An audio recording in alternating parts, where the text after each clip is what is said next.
Hello friend, तो आज हम बात करते हैं राष्ट्रपति और उपराष्ट्रपति के बारे में। ठीक है। भारत का उपराष्ट्रपति चुना जाता है संसद के दोनों सदनों के सदस्यों द्वारा। संसद के दो सदन है, राज्यसभा और लोकसभा, उनके सदस्य हैं, उनके द्वारा उपराष्ट्रपति का चुनाव होता है। गलत कथन बताना है। देखो, भारत का राष्ट्रपति आनुपातिक प्रतिनिधित्व की एकल संक्रमणीय मत प्रणाली द्वारा चुना जाता है। बिल्कुल सही बात है ये। भारत का राष्ट्रपति संसद के दोनों सदनों यानी लोकसभा और राज्यसभा तथा राज्य की विधानसभाओं के निर्वाचन सदस्यों से मिलकर बने निर्वाचन मंडल द्वारा चुना जाता है। समझ में आया?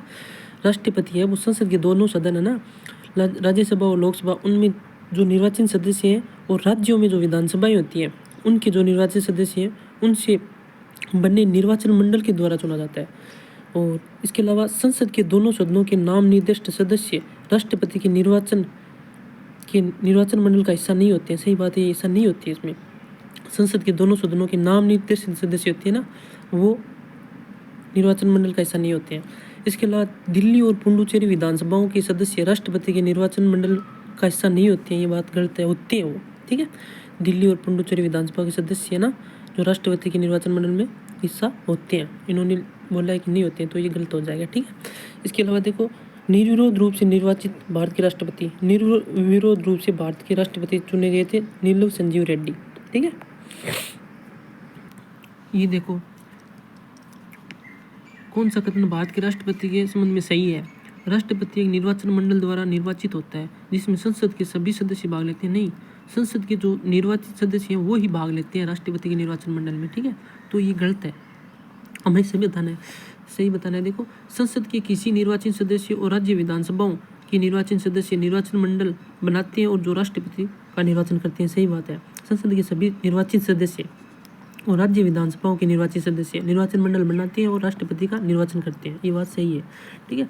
इसके अलावा उसके निर्वाचन में दिल्ली पुडुचेरी की विधानसभाओं के निर्वाचन सदस्य भाग लेते हैं। बिल्कुल, पुडुचेरी और दिल्ली जो केंद्र शासित प्रदेश है उनमें विधानसभाओं के जो निर्वाचित सदस्य हैं वो भी राष्ट्रपति के निर्वाचन मंडल में भाग लेते हैं। हाँ, एकल संक्रमणीय मत के माध्यम से अनुपातिक प्रतिनिधित्व की प्रणाली और गुप्त मतदान द्वारा लागू होता है। ठीक है, तो इसमें ये गलत हो गया, तो हमें सही बताना, तो ये 2, 3, 4 ये सही हो जाएगा इसमें। ठीक है। इसके अलावा देखो, ये क्वेश्चन, किसी भी समुदाय को अनुसूचित जाति, अनुसूचित जनजाति के रूप में शामिल करने या उन्हें निकालने की शक्ति किसके पास है? ये पूछ रहे हैं, संसद के पास होती है। ठीक है, ये क्वेश्चन देखो कितना बढ़िया है। राष्ट्रीय आपात के दौरान, मतलब अनुच्छेद 352 लगता है ना, वो राष्ट्रीय आपात के थ्रू होता है। भारतीय संविधान के निम्नलिखित में से कौन से अनुच्छेद प्रदत्त अधिकारों को परिवर्तित कराने के लिए किसी न्यायालय में समावेदन कराने के अधिकार को निलंबित नहीं किया जा सकता? मतलब 352 राष्ट्रीय आपात लगता है, तब कौन सा अनुच्छेद है वो मतलब कौन सी अनुच्छेद है वो निलंबित नहीं होते हैं? मतलब उनके अलावा सारे निलंबित होते हैं। 20 और 21 अनुच्छेद ऐसे हैं जो राष्ट्रीय आपात काल के दौरान निलंबित नहीं होते हैं। ठीक है। इसके अलावा देखो, भारत के राष्ट्रपति के संबंध में त्रुटिपूर्ण कथन बताना है। ठीक है। राष्ट्रपति का पद का कार्यकाल 5 वर्ष का होता है। सही है। अपने उत्तराधिकारी के पद ग्रहण करने तक राष्ट्रपति अपना पद भार करेगा। ठीक है। जब तक दूसरा राष्ट्रपति नहीं आएगा तब तक जो राष्ट्रपति है वो अपने पद पर बना रहेगा। ठीक है। राष्ट्रपति इस पद पर पुनर्निर्वाचन का पात्र है। बिल्कुल, एक राष्ट्रपति दोबारा भी राष्ट्रपति बन सकता है। ये क्या? ठीक है। राष्ट्रपति अपना त्यागपत्र भारत के मुख्य न्यायमूर्ति को देता है, नहीं, ये उपराष्ट्रपति को देता है। ठीक है, उपराष्ट्रपति को राष्ट्रपति अपना त्यागपत्र देता है। ठीक है। ये देखो, भारत के राष्ट्र संविधान के संबंध में अंतर्गत किस किस की नियुक्ति राष्ट्रपति द्वारा उसके हस्ताक्षर और मुद्रा सहित अधिपत्र वाहन द्वारा की जाती है। ठीक है। भारत का जो मुख्य न्यायाधीश होता है उसकी नियुक्ति राष्ट्रपति करता है, और राष्ट्रीय अनुसूचित जाति आयोग का अध्यक्ष है उसकी नियुक्ति राष्ट्रपति करता है। भारत का मुख्य निर्वाचन आयोग की नियुक्ति राष्ट्रपति नहीं करता है, न ही राज्य निर्वाचन आयोग की करता है। तो ठीक है, तो इसमें 1, 2 हो जाएगा। ये देखो, राष्ट्रपति के शपथ के संवैधानिक प्रारूप में रिक्त स्थान की पूर्ति के लिए सही विकल्प बताना। देखो, राष्ट्रपति की शपथ के बारे में कहा गया है, मैं अमुक ईश्वर की शपथ लेता हूँ, सत्य निष्ठा से प्रतिज्ञान करता हूँ कि मैं श्रद्धापूर्वक भारत के राष्ट्रपति पद का कार्यपालन करूँगा।